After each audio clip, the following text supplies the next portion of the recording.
প্রিয় ষষ্ঠম শ্রেণীর শিক্ষার্থী, তোমাদের জন্য আজকে আরো একটি ভিডিও নিয়ে আসলাম। আশা করি বাকি পরীক্ষাগুলো যেগুলি দিয়েছো খুব সুন্দরভাবে দিয়েছো, আর এই পরীক্ষাটা আরো বেশি সুন্দর হওয়ার জন্য তোমাদের জন্য খুব গুরুত্বপূর্ণ একটি ভিডিও তৈরি করেছি। শেষ পর্যন্ত যদি দেখতে পারো এবং মনে রাখতে পারো তবে ইনশাআল্লাহ ফুল মার্ক করতে পারবে। প্রথমে শুরু করি বহু নির্বাচনী প্রশ্ন। 1 নম্বরে বলতেছে, আলো সেকেন্ডে কত কিলোমিটার পথ অতিক্রম করে? উত্তর 3 লক্ষ। 2 নম্বরে আলো কিভাবে চলে? সরল রৈখিক পথে। 3 নম্বরে বলতেছে, আলো কি? উত্তর শক্তি। 4 নম্বরে বলতেছে, দর্পণের সামনে ডান হাত নাড়ালে প্রতিবিম্বে কোন হাত নাড়াচ্ছে বলে মনে হয়? উত্তর বাম হাত। 5 নম্বরে বলতেছে, কোন বলকে দেয়ালে 70 ডিগ্রি কোণে ছুঁড়ে মারলে তা কত ডিগ্রি কোণে ফিরে আসবে? উত্তর 90 ডিগ্রি। তারপরে 6 নম্বরে বলতেছে, সময়ের সাথে কোনো বস্তুর অবস্থানে পরিবর্তন না ঘটলে কি বলে? উত্তর স্থিতি। তারপরে এটা করে নিচেটা উত্তর দিবে। উত্তর হলো গাছ থেকে ফল পাড়া। 8 নম্বরে বলতেছে, অবস্থান অনুযায়ী বন্ধুকে কয় ভাগে ভাগ করা যায়? উত্তর 2 ভাগে। তারপরে বলতেছে 9 নম্বরে, 1 মিনিটে ঘড়ির সেকেন্ডের কাঁটার সরণ কত? উত্তর 0। 10 নম্বরে, কোন বস্তু নির্দিষ্ট দিকে যে দূরত্ব অতিক্রম করে তাকে কি বলা হয়? উত্তর সরণ। 11 নম্বর, এটি হল উত্তর। 12 নম্বর প্রশ্ন, উত্তর নিউটন। 13 নম্বর, কাজ করার জন্য কি প্রয়োজন করতে হয়? উত্তর বল। 14 নম্বর, বস্তুর উপর বল প্রয়োগের ফলে কি হয়? দেখো উত্তর কোনটা সঠিক? উত্তর সবগুলোই সঠিক। 15 নম্বর,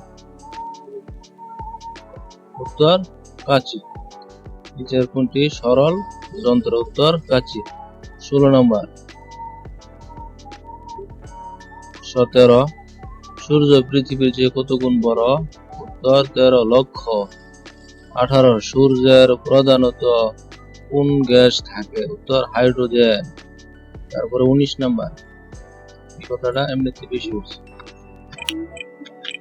19 নম্বর, শিলামণ্ডল পৃথিবী পৃষ্ঠ হতে কত কিলোমিটার পর্যন্ত বিস্তৃত? উত্তর প্রায় 100।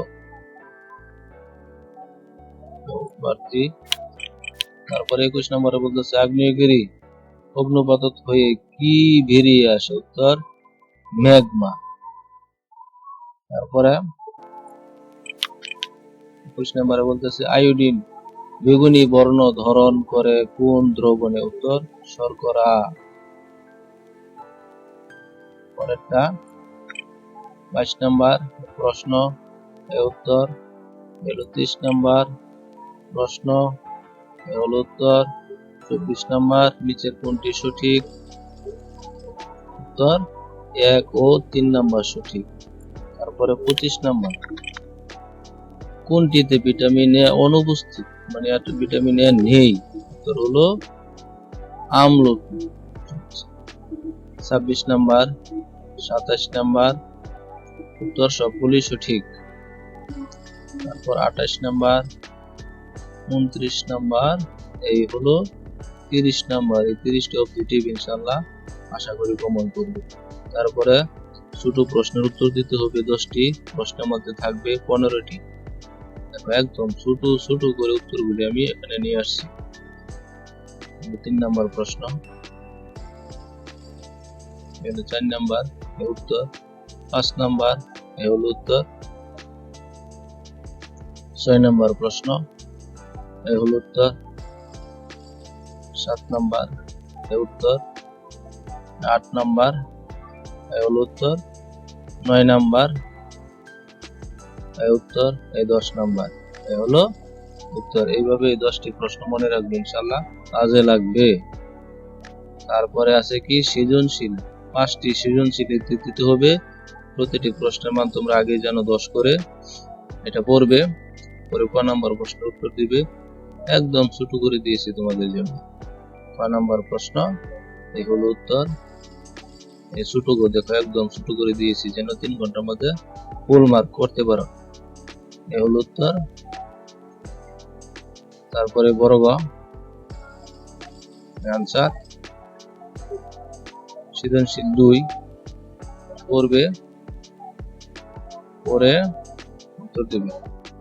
ক নাম্বার প্রশ্ন, এই হলো উত্তর। ক নাম্বার প্রশ্ন একদম ছোট ছোট গ, এই দেখো। তারপরে বড় গ 3 নাম্বার সৃজনশীল।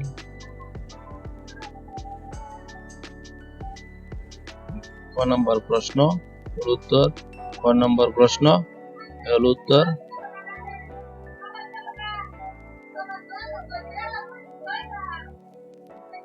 4 নাম্বার প্রশ্ন সৃজনশীল।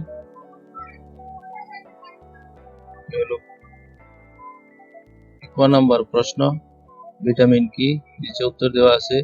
ক নাম্বার প্রশ্ন নিচে উত্তর। এই ছোট গ নাম্বার প্রশ্ন, এই হলো উত্তর। বড় গ, এই হলো উত্তর। তারপর 5 নাম্বার সৃজনশীল। এই ছবিটা দেখবে, দেখে ক নাম্বার কি বলতেছে, জ্বর পরিবেশের উপাদান কি? মাটি, পানি, বায়ু, আলো, তাপ ও খনিজ পদার্থ। ক নাম্বারে বলতেছে কি দেখো, পরিবেশের উপাদান বলতে কি বোঝায় এটুকু, আর চিত্র দেখে উত্তর দিবে। দেখো এখানে কি বলতেছে, চিত্র দেখে উত্তরটি দিতে বলতেছে।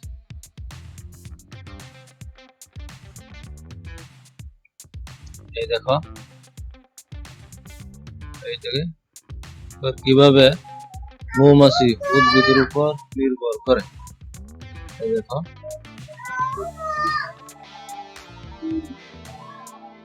উত্তরটা দিবে। তারপরে এই বড় গ